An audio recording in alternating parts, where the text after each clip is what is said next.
Hello and a warm welcome to this special broadcast where the Federal, its sister concern, Puthiyathalaimurai and Apt Research Group have conducted an all India pre-poll survey just ahead of the Lok Sabha elections. Now, this pre-poll survey was conducted across 19 states where we divided it into four zones, north, south, east, and west. On this pre-poll survey, we went across the 19 states and asked the voters a certain set of questions, which we will be putting out before you as to what the voters had to say. And then we will put out the vote share predictions and the seat share projections as well.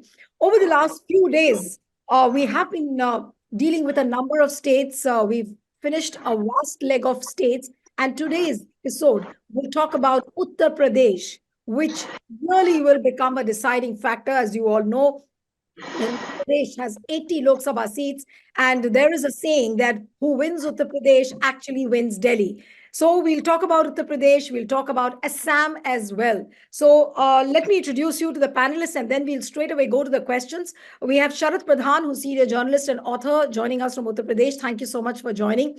We have Samir Purkaista, who's a senior editor with the Federal. Thank you, Samir, for joining. And we have Raghuram T, who's the president of the Apt Research Group, joining us. Thank you so much, Raghuram. So now let's straight away put out the question sets for you, which were asked from the voters in Assam, because Assam is the first state we'll take up today. So there you go. Now, these were the questions which were asked from the voters in Assam. Are you a beneficiary of any of the schemes implemented by the central government? Yes, 25.64, no, 69.31, other opinion, 0.65, and can't say don't know is 4.40. Now let's go on to the next question. Which among the following issues will determine your voting intention in the forthcoming Lok Sabha elections? Price rise, 53.67, unemployment, 53.50, Modi continuing as PM, 17.98, stable government, 34.71, new government at the center, 27.10, other issues, 3.04. Now let's go on to some more questions and some very interesting ones. Who are your top three all-time favorite prime ministers of India? So Narendra Modi is 46.50, Dr. Manmohan Singh 56.76, Atal Bihari Vajpayee 60.13, Narasimha Rao 9.67, Rajiv Gandhi 24.66, VP Singh 11.19, Indira Gandhi 39.16, and Jawaharlal Nehru 40.47. Now let's go on to the next question. Who amongst the opposition party leaders do you think will make a good PM candidate? Arvind Kejriwal 36.34, Akhilesh Yadav 3.53, Mamta Banerjee 4.83, Nitish Kumar 4.40, Rahul Gandhi 30.31, Sharad Pawar 2.34. So these are the questions which were asked from the voters in Assam. And I would like to come straight to Raghuram, that what are the big takeaways from this data set according to you? And when you were asking the voters these set of questions, anything very, very striking which you came across? No, the major takeaways are only 25% of the respondents, little over 25% of the respondents have said they are a beneficiary of any central government scheme. Price rise and unemployment with over 50% support are major issues in Assam. They'll influence the voting decision. Then Vajpayee is the topmost, top-rated former prime minister here. The marginally lower rating for PM Modi could be because of the Manipur agitation, which is a neighboring state. We can see its impact here. Arvind Kejriwal and Rahul Gandhi are the chosen leaders among the opposition. Assamese feel they will make good prime ministerial candidates. All right.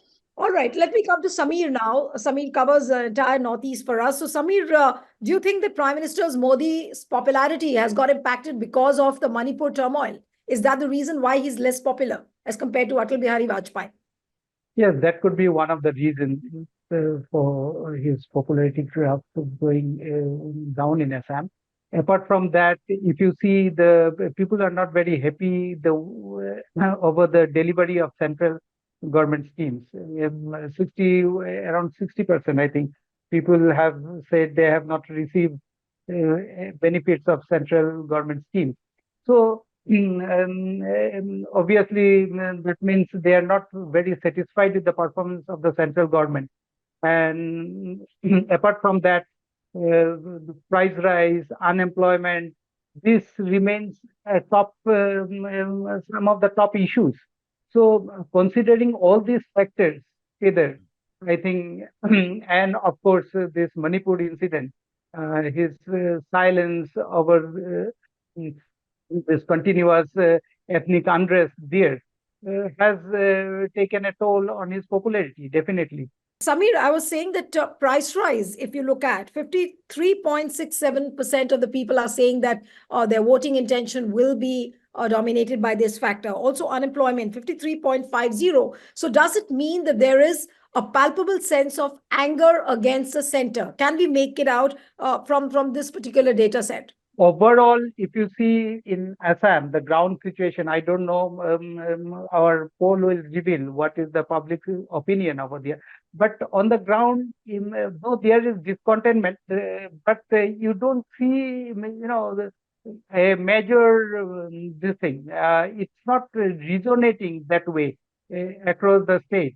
Of course, here and there in pockets, there are protests. In last year also, in the flag end of the last year, we saw some women group protesting over alleged corruption in some welfare schemes. So these kind of issues are there, but overall, the BJP government in Assam still remains very popular. All right. So, All right. and a very dominant force in the state. All right. So now let's get into the vote share prediction. What has our pre-poll survey projected in terms of the vote share? Now let's look at this chart. We will put out the 2024 vote share prediction for you, and then we will go on to a comparison between 2019. So there the chart is for you. BJP is likely to get a vote share of 40.20, Congress 30.20, Assam Gan Parishad is 1.52, United People's Party Liberal 0.33, Assam Jatiya Parishad 1.63, other opinion 5.16, and can't say don't know is 20.97. So we have to take this figure also into account of can't say don't know. That's not a small number, 20.97. But BJP likely to get a vote share of 40.20, Congress 30.20. So let's take a look at the comparative vote share now when you compare 2024 with 2019. So here is the result before you. In 2019, BJP had a vote share of 36.41%, and then it has gone up to 40.20. Congress had a vote share of 35.79, and it has come down to 30.20. Assam Gan Parishad had a vote share of 8.31. It has gone down drastically to 1.52. United People's Party Liberal, we do not have the vote share in 2019, but they seem to be getting a vote share of 0.33. Similarly, AIUDF, that's a prominent player in Assam, and they seem to be getting a vote. They got a vote share of 7.87, but the 2024 figure we do not have on this particular chart. But if you look at the Lok Sabha seats, BJP won 9 seats, Congress had won 3 seats, AIUDF, that is Badruddin Ajmal's party, that is 1 single seat they got, and there was 1 independent who had won the seat. So now straight to you, Samir, and then I'll come to Raghuram. What do you really have to say? That is BJP really on the rise? Or will we say that BJP has tried to maintain the momentum it had built last time? How would one see from 36.41, if it has jumped to 40.20, do we say that it has become stronger or it has just tried to maintain the momentum? How would you look at it? As I said, there are pockets of resentment against both the central government and the state government. And as our earlier chart clearly indicated, that peoples are not happy with the central government schemes, the implementation of the central government schemes in unemployment, price rise. But the opposition parties are not able to capitalize on this resentment and build up a kind of movement against this feeling. And even now the Congress is a divided house there. it's divided into various factions. So they are more busy setting their own houses. And if you see, just earlier this month, two of their senior leaders jumped ship and joined Congress, BJP. So two MLAs. So so, that the moment, though these people's resentment is there, but the opposition is not, and so far has not been able to capitalize on it. This is because apart from the Congress, if you see the Assam Gana Parishad is now the ally of the BJP, alliance partner of the BJP, and it has lost its characteristics, because it was formed basically with the anti-Delhi plank. And the party propagated a strong federalism. But now they have joined hands with a hyper-centralist party. So because of that, the AGP is losing ground in the state, and it has become a very marginalized player now. So this regional parties space has been now this Assam Jatiya Parishad, which is a new party formed in 2020 by the powerful All Assam Students Union and the another party, Assam Jatiya Yuva Parishad. Both student bodies of Assam, influential student bodies, they have tried to form just as they had formed in 1985 Assam Ganaparika. So, but these regional parties are yet to get their footings in the state. And so there is a vacuum in the opposition space, and the Congress clearly is not being able to Samir, live up to supposing the if these, expectations. no, Samir, but if these smaller parties like United People's Party, Liberal, Assam Jatiya Parishad, then you have independent candidates, you have AIUDF, which we will discuss separately, AIUDF. But if all of them come together, and supposing if the alliances are formed up, can they really together give a tough fight to BJP in Assam? First, I'm coming to United People's Party Liberal. It's a Bodoland party. It's an ally of BJP. And in the Bodoland territorial area, there is 2 seats. So BJP is likely to give 1 seat to the UPPL. So UPPL is likely to get 1 seat there out of the 2 seats. And in the opposition camps in Assam, the opposition parties have formed United Opposition Forum, Congress-led United Opposition Forum, where 15 party alliance is there. This Assam Jatiya Parishad of this thing, Luin Jyoti Gogoi, then Raijar Dal of Akhil Gogoi, and other parties, CPI, CPIM, then JDU, RJD. Those smaller parties are there. Apt is there. So there is an alliance. But as I said, the other parties have not yet become a major political force in the state. They are still struggling to get political footing in the state. And that's because, in Assam, if you see the demography, once former All India Congress President Devakanta Barua had once infamously said that if you get Ali and Kuli, Ali means Muslims, Kuli means 3 tribes. If you have Alis and Kulis, then you don't need the votes of any other communities. So now the BJP has very cleverly, made some this thing, created some kind of social engineering there. Like, see, they have penetrated among the 3 tribes which have 20% votes in the 20% population in the state, and also has utilized AIUDF, which of Badruddin Ajmal, as its a tacit partner. So AIDF is successfully, in our earlier election, we have seen AIDF have successfully divided minority votes. So in Assam, as you know, there are 34% minority population. So 34% minority population is 20% T tribes. It's a huge population. So if you can get the chunk of vote from these 2 communities, then you don't need votes of any other community. But now, and That's how the Congress had maintained its hegemony for several decades, keeping its strong presence among the minorities and the T tribe communities. But of late, the BJP has penetrated in the T tribes communities, and the Congress now don't have any tall T tribe leaders apart from Pawan Singh Ghatwar, who has also now, because of his age and all, he's not very active in Right. politics. So, so given all these factors, it's not surprising that BJP is able to maintain its, strong dominance in the state. Right. So it's very clear that the opposition parties are looking on a weak footing. And that is exactly the reason why BJP is emerging as a stronger force. Now, I'll come to Raghuram now. Raghuram, I really want to know from you that can't say don't know vote share in 2024, which has been predicted, is 20.97.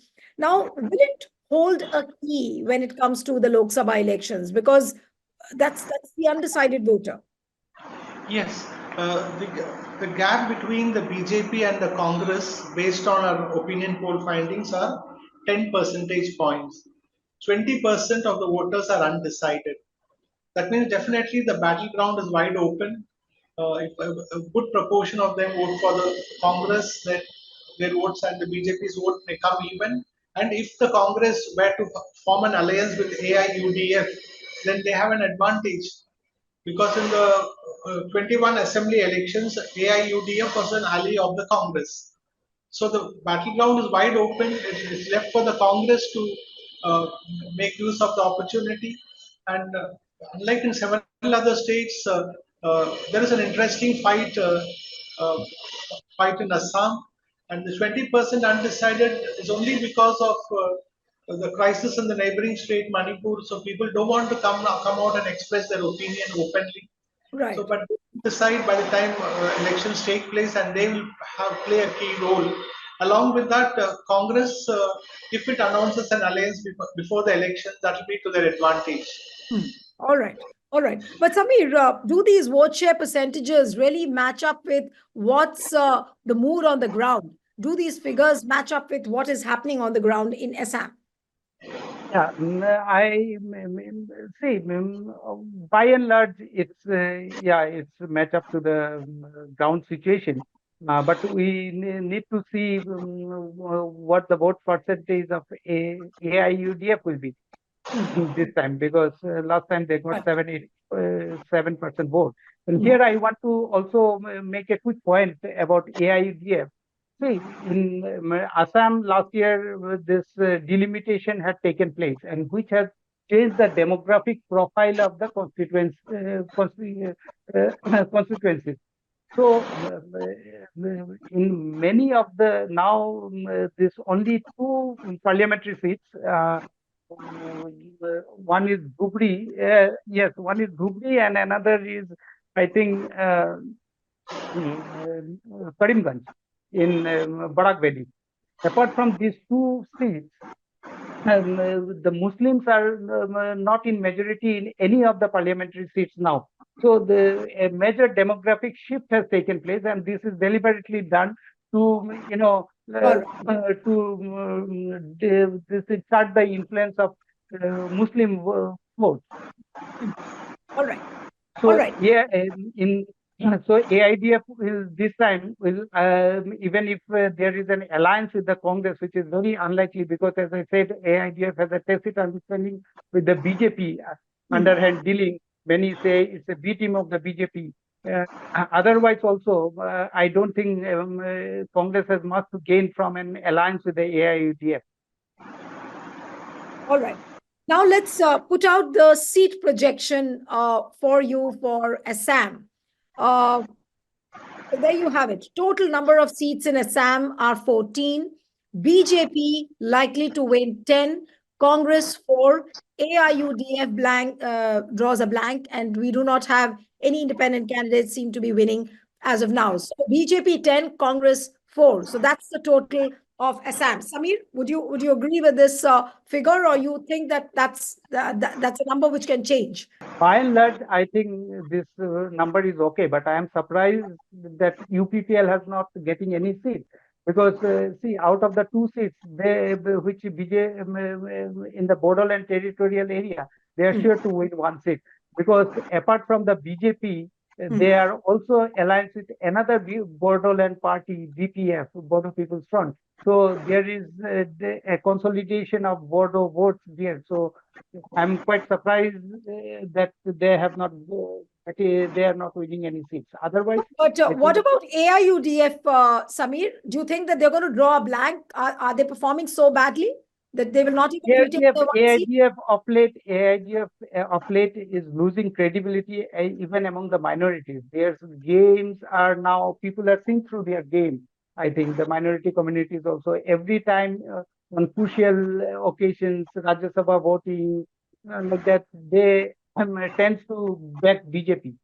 So, hmm, So so it's people almost are like what's happening to Owaisi's party, yes, AIMIM in Telangana, and right. it's almost similar to that. Similar to that, yeah. Okay, So okay. people are, I think, so it's quite possible that they draw a blank this time. All right. So And one final take on these numbers from Raghuram, and then we'll go on to Uttar Pradesh. Yes, Raghuram, BJP 10, Congress 4. Looks like it will happen if BJP were to accommodate any allies. Their allies will win the seats and BJP share will come down, but the BJP front will get 10 seats in case BJP decides to accommodate its allies.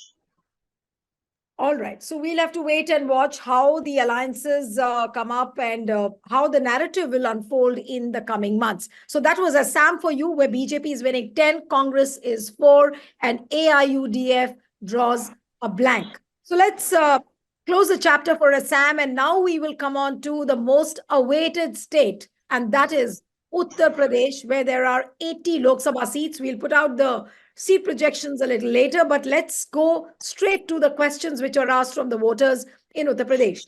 Are you a beneficiary of any of the schemes implemented by the central government? Yes, 49.09, no, 48.40, other opinion 0.97, can't say don't know is 1.44.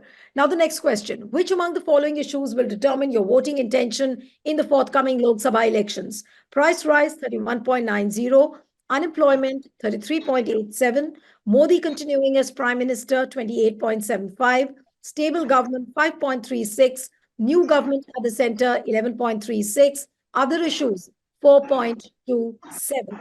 Now, some more questions which were asked from the voters in Uttar Pradesh. Who are your top all-time favorite prime ministers of India? Jawaharlal Nehru, 31.14, Indira Gandhi, 42.64, VP Singh, 10.09, Rajiv Gandhi, 25.78, Narasimha Rao, 8.24, Atal Bihari Vajpayee, 48.62, Dr. Manmohan Singh, 36.99, and Narendra Modi, 65.66. So he remains the most popular prime minister according to the voters in Uttar Pradesh. Now, who amongst opposition leaders do you think will make a good PM candidate? Now, this is in the alphabetical order. Arvind Kejriwal, 15.24, Akhilesh Yadav, 20.19, Mamata Banerjee, 2.62, Nitish Kumar, 2.88, Rahul Gandhi, 18.86. So, which means that Akhilesh is the most popular PM candidate or the PM contender, if he could be, and Sharad Pawar, 0.88. And Rahul is only next to Akhilesh Yadav. Probably that's the key of the alliance which has been formed up in Uttar Pradesh. Now, looking at this data set, I'll come to Sharad Pradhan now, who follows Uttar Pradesh very, very closely. Now, Sharad, what would you really say to this data set of Akhilesh Yadav, uh, of course, the most powerful contender in Uttar Pradesh, and that's what the people would vote for him if he wins a large number of seats. And also, Prime Minister Narendra Modi remains the most popular prime minister according to the voters in Uttar Pradesh.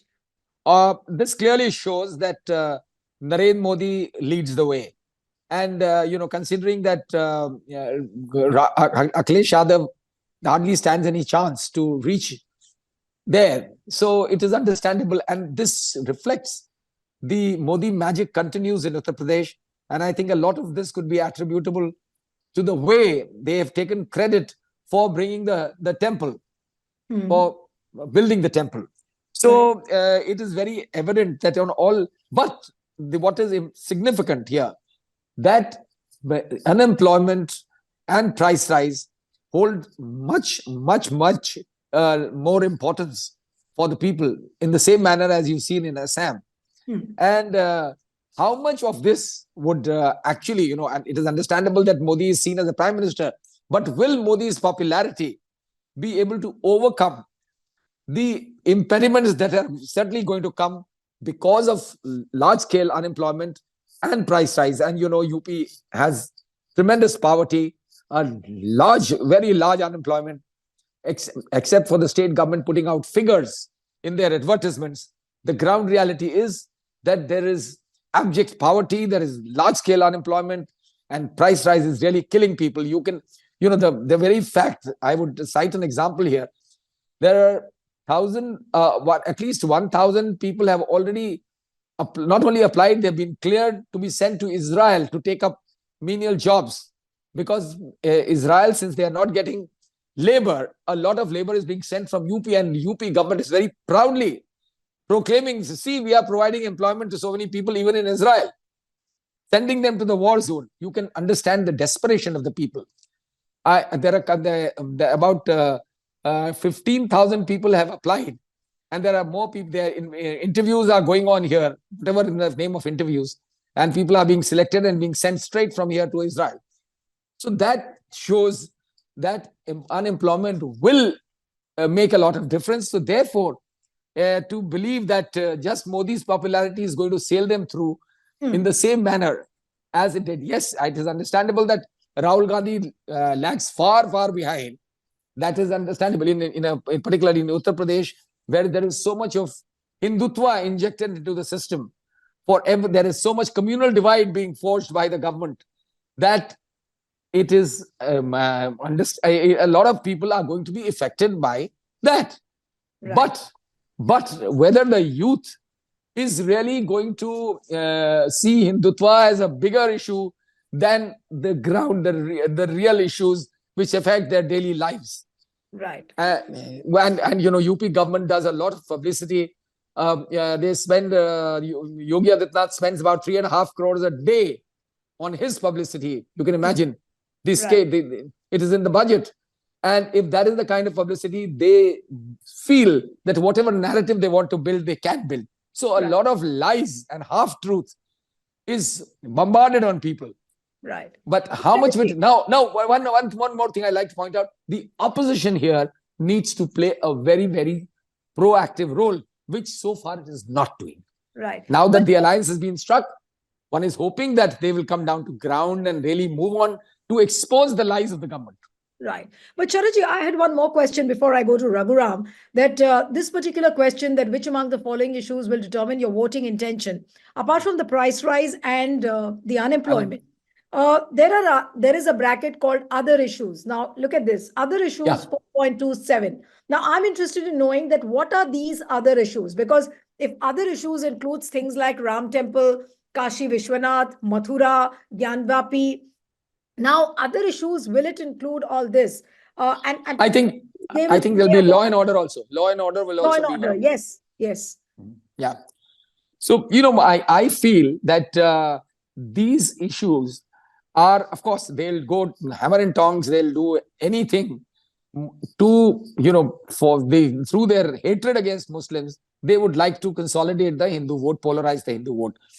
But now on law and order, the perception that the government has been able to build very successfully is that law and order has transformed. UP was infamous for a very poor law and order. But fact of the matter is, even today, if one goes into the National Crime Bureau records, it is very amply evident that UP government is again projecting a lot of lies on that. According to the 2022 report, there's a rape in UP every 8 hours. And then the Yogi Adityanath claims that, women are so safe in UP that women can go at 11 o'clock in the night. Yes, they can go, but there is nothing stopping people scoundrels from raping them. And because, so, and the way they have built the law and order, now this is for the opposition to, take it to the people by simply targeting Muslims and Dalits. You can't be claiming that you have finished off all the scoundrels, all the criminals. The BJP associated criminals are allowed to go scot-free. Right. But these are things you and I cannot. It is for the opposition to impress upon the people that what is being projected is not true. Right. Now, let me come to Raghuram, that what does this data set really hold when you were conducting this pre-poll survey in Uttar Pradesh, Raghuram? For me, the topmost takeaway is nearly 50% of the respondents saying that they are a beneficiary of a central government scheme. This is the highest in the country, and because they have a BJP government in the state, I think they've been able to reach the benefits of the central schemes to the citizens there, and that could form a significant support base for the BJP. Right. Like Mr. Sharad said, I agree with him. Price rise and unemployment are issues, and they are reflected in the survey. So they will have their own impact in the elections. There is no doubt about it. But elections are a combination of real life issues and emotive issues. Yeah. So the backing for Narendra Modi at 65.66% reflects the emotive backing for PM Modi, as well as a recognition of his administrative capabilities. So I think the beneficiaries of the central government schemes, the emotive connect with Prime Minister Modi, along with price rise and unemployment, are the factors that will play a role in this election. All right. So now let's get straight into the vote share prediction of Uttar Pradesh. So what is the pre-poll survey which has been conducted by the Federal-Puthiyathalaimurai-Apt research group saying? Now here is the vote share prediction for 2024. BJP with a whopping vote share of 54.33. Apna Dal 0.38. Samajwadi Party 15.01. Congress 14.51. BSP 4.30, other parties 3.12, and can't say don't know is 8.03. So next to BJP, the highest vote share is, of course, of Samajwadi Party, followed by Congress, and then BSP and others. So, but what was the comparative vote share if you compare the figures with 2019? Let's put out that chart, which will bring you a comparison. In 2019, BJP had a vote share of 49.98. It has gone up to 54.33. Then Apna Dal had a vote share of 1.21. It has gone down to 0.38. Samajwadi Party had a vote share of 18.11. It has gone down to 15.01. Congress had a vote share of 6.36, and it has gone up to 14.51. That's quite a jump. And BSP had a vote share of 19.43, and it has come down drastically to 4.30. Now, if you look at the number of seats which were won in Lok Sabha in 2019, BJP had won out of 80 seats, 62 seats they had won. Apna Dal 2, Samajwadi Party 5, Congress 1. BSP had won 10 Lok Sabha seats. So, Sharad, if I'll come to you now, before we discuss BJP, because there'll be lots to discuss why BJP is on a revival mode, but I really want to know from you the Congress, which is doing well in terms of the vote share. It had a vote share of 6.36 in 2019, and it has gone up to 14.51. That's quite a jump. That is quite a jump. And the fact that now Samajwadi Party and Congress are in an alliance, which has formally been announced, Yes. their total is what matters, and their total comes to almost 30%. Now, how they ensure to dig into that vote of the BSP, which has, which is up for grabs, which Congress has the capability of doing that. So but the problem with the Congress is it doesn't have a organization in UP, and not much has been done to rebuild that organization. Right. But there is, I'm sure, the fact that the Congress share is going up, and the percentage is going up, and together they come to 30, there is every reason for them to work hard and take it further up. I'm sure, of course, they can't But the number of seats, it doesn't seem to translate in the number of seats. Right. Because that is where the Congress and Samajwadi Party need to work. Because, this reflects that there are pockets where the BJP vote share is may not be as much as the Congress. Yet when it comes to the per seat voting, that lets them take the cake. No, but Sharad, if you look at the vote share of Congress from 6.36, they have gone up to 14.51. So is Congress looking like in a position where it has gained in terms of the vote share at the cost of BSP? That's what I said, and they can still dig in further into the BSP vote.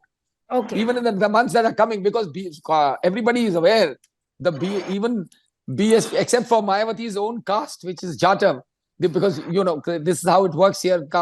There is a lot of the BSP voter who has understood that Mayawati is completely guided by the BJP. Whatever the kind of statements she's been making over the past 2 years or more are all meant to be favoring or benefiting the BJP.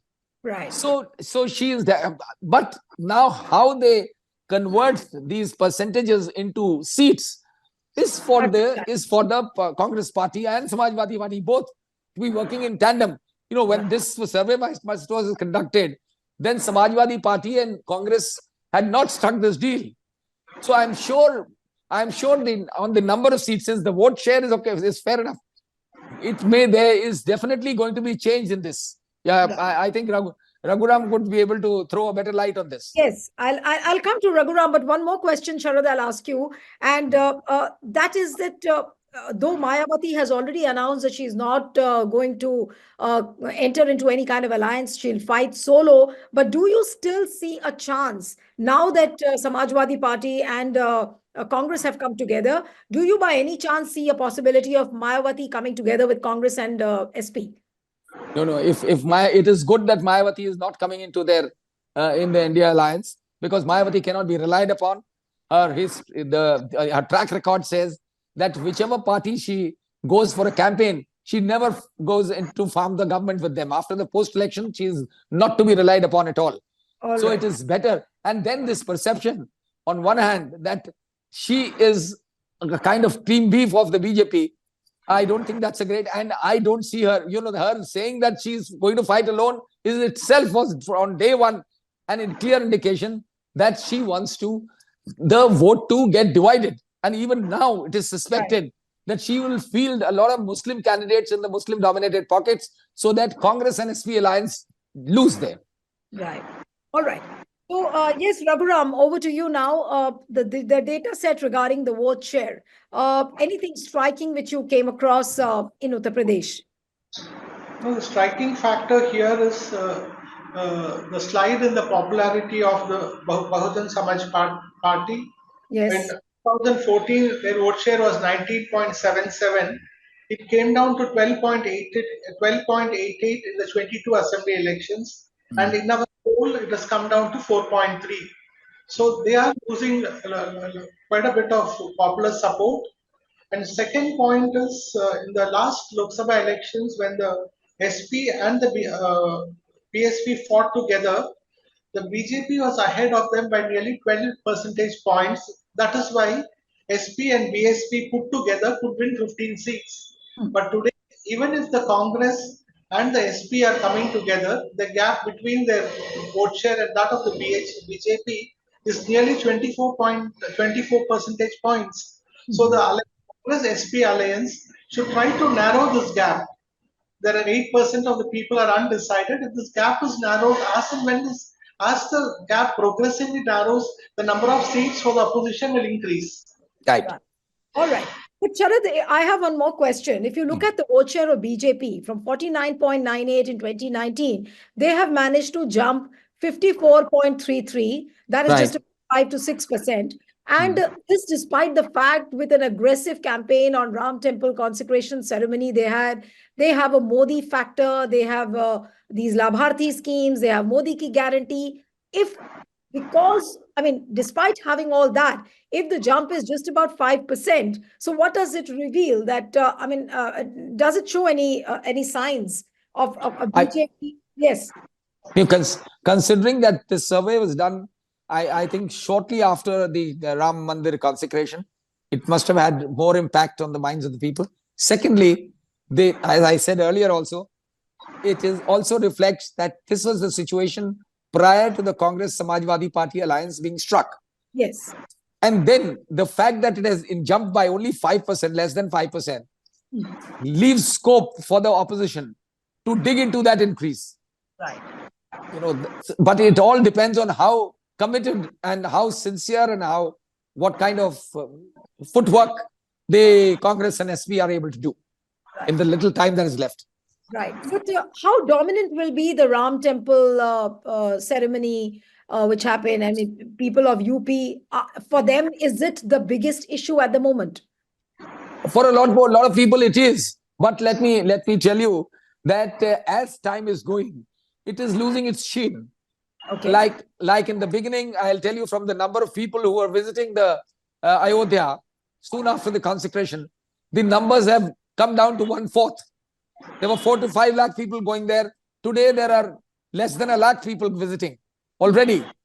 And the numbers, by the time the election comes, I think the numbers would go back to the usual, which used to be about 50,000 people, 40 to 50,000. They used to come early in any case, earlier also.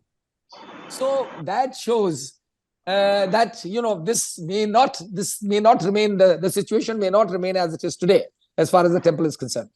Right, but any murmur on the chorus for the Prime Minister, because it has been discussed many times that Yogi Adityanath also aspires to be a Prime Minister. His supporters have been clamoring for quite some time. So do you hear any chorus on that front, where we see Yogi as a very strong contender for Prime Minister Narendra Modi?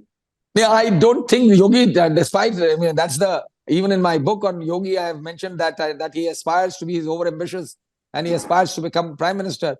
And the biggest hurdle in his path will be Amit Shah. That is, again, if at all Narendra Modi decides to abdicate, which I don't think is ever happening, till Modi is alive and till BJP is in power, he's not going to abdicate the throne.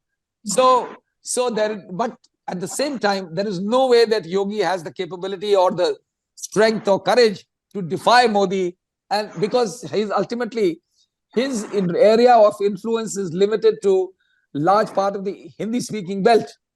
So he may not, and he is not, I don't think he has the political wherewithal to that way defy or put up a fight against Modi. So I don't see that happening at all. There is a lot of talk about this, that he's ambitious and he could, put smokes in the field.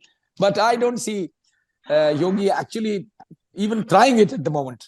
Right. At least not until Modi is in his full form. But as far as RSS is concerned, RSS always supplements BJP in every way when it comes to elections. And I still remember that the RSS has shifted its office to Lucknow now. And in Lucknow, they always had an office in Lucknow. They had an office, but now the manpower is more at the Lucknow office, I suppose. Yes. That. Despite the increasing manpower, if they are able to have a vote share which has just gone up by 5 or 6%, do you think that the RSS is not supplementing BJP in the manner they should have? Or would it be wrong to judge it that way? No, I'm sure they are doing it. They are moving heaven and earth to see that the BJP share moves up, and to see that to see that Modi's dream of becoming Prime Minister for the 3rd time is fulfilled. RSS is very active on ground. Right. That's why I said a lot will depend on the opposition, how much footwork they are able to do to really put up a fight with the BJP. Right. All right. So let's put out the final seat projection for Uttar Pradesh. There's a pre-poll survey conducted by Federal-Puthiyathalaimurai-Apt Research Group, and there you have it. Total number of seats, 80. BJP is likely to win 78 seats. Congress, 1. SP 1 and BSP 0. I mean, I'm a little shocked. From 10 seats, BSP draws a blank. Sharad, let's discuss BSP first. That from 10 seats, do you think BSP is going to draw a blank? A big zero? I'll let me tell you how BSP managed to get 10 seats. It was that alliance which people keep harping about, BSP and Samajwadi Party, was just a facade. Mayawati was never sincere with that alliance. Akhilesh was fooled into signing the deal because Mayawati wanted, and Mayawati said it aloud after that, when she broke off with him after the election, that this was only to teach Samajwadi Party a lesson in retort to what Mulayam Singh had done to her when she was attacked in the, that infamous guest house incident. So she was never sincere in that, and she ensured that her vote, party's vote, doesn't get transferred to Samajwadi Party, and that is the reason she shot up from 1 to 10, and Akhilesh dropped from 10 to 5. So that alliance was just not an alliance; it was only a farce. So that is the reason you see that BSP now is unlikely to get even a single seat. But as far as this is a little surprising to me that Congress and Samajwadi Party are shown getting only one seat. This is again because this is the survey was done before the Congress SP alliance was struck. Right, and but this after the alliance has been formed up, do you think that there can be a jump in the number of seats which Congress and Samajwadi Party win separately? I am sure. I'm sure, and the way they are striking a deal on selection of seats on the, I think they will be certainly. I don't see this actually happening when the results come out. All right. So 78 seats, 78 Lok Sabha seats to BJP. Is that what your sense also says? It's a tall order. Okay. No, you're saying 78 is a tall order, which it's difficult for BJP to achieve? Yes, so I feel, yeah. All right. But what about parties like Apna Dal, whose vote share has also gone down drastically? Now, is it almost like a death knell for them? Or will they align with BJP and they'll continue to align? I think maybe on one seat they align with BJP. And the other sister, there are two sisters who are running their separate factions of the Apna Dal. And the other one is earlier was aligned with Samajwadi Party. And she defeated the UP Deputy Chief Minister Keshav Prasad Maurya in a straight fight in the assembly. And now she is believed to be aligning with the Congress. Now, of course, Congress and SP together. So I wouldn't be surprised if she's given a seat out of the SP stock. Okay. All right. So, Raghuram, I really wanted you to conclude on this number: BJP winning 78 seats, Congress 1, SP 1, and BSP 0. As long as the BJP is able to maintain its lead of over 20 percentage points over its rivals, I'm sure they'll get around 78 seats. Okay. The Congress BJP alliance, their combined vote share is only around 30% now. So they have to come up considerably to bridge the gap. And another significant point is, apart from Apna Dal, BJP has recently roped in Rashtriya Lok Dal of Ajay Chaudhary into their alliance. So Jayant Chaudhary. Yes, in fact, RLD, yes, RLD factor we did not discuss at all. So he has influence in one pocket of UP that will add to BJP's vote share, Mr. Ajay Chaudhary. So that's not Ajay, he's Jayant Chaudhary. Jayant Chaudhary. Yeah, he's Mr. Ajit Singh's son and Charan Singh's grandson. Yeah, right. So his party has got an influencing factor in one segment of UP, and they will add to BJP's strength. Right. So, but one quick question from Sharad on Jayant Chaudhary's aligning with BJP now. So, is Jayant likely to win a Lok Sabha seat, or it is only the BJP which will turn out to be the gainer from RLD? No, I think with the support of BJP, he should be able to win one seat. In any case, he's been given 2 seats, and it's unlikely that. But let me tell you, if the farmer agitation continues to grow like this and escalate, then Jayant is going to be a loser. Because Jayant belongs to the Jat community, and his father and grandfather had a tremendous support of the Jat farmers. And at the moment, the farmers of UP also have pitched in to fight against the central government. And if this thing continues and the BJP government is not able to resolve this issue, then Jayant may not be a gainer at all. Right. All right. So we'll have to wait and watch how the farmers' unrest grows in the coming days and how the voters react. But as of now, we close this episode with Assam and Uttar Pradesh today. Assam winning out of 14 seats, BJP seems to be winning 10.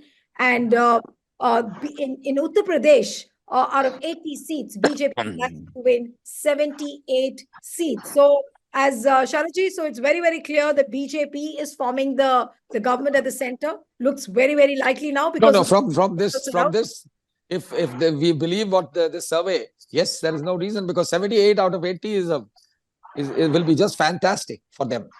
Absolutely. Yes, Samir, you wanted to say something? It seems there is, I found two common factors in this survey.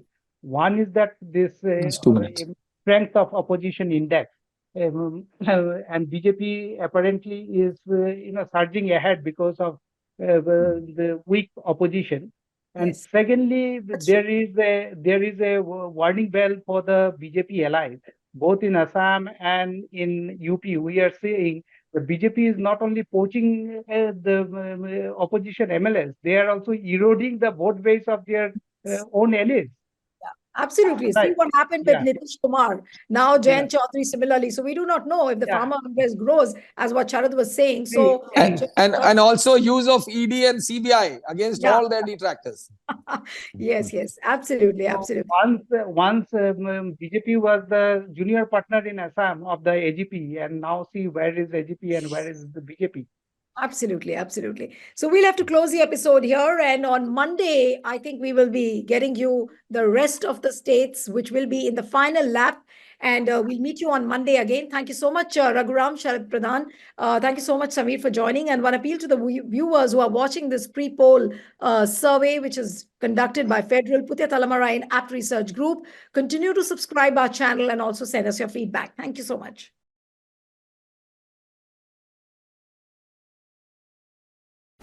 Subscribe to the Federal's YouTube page for more news and updates.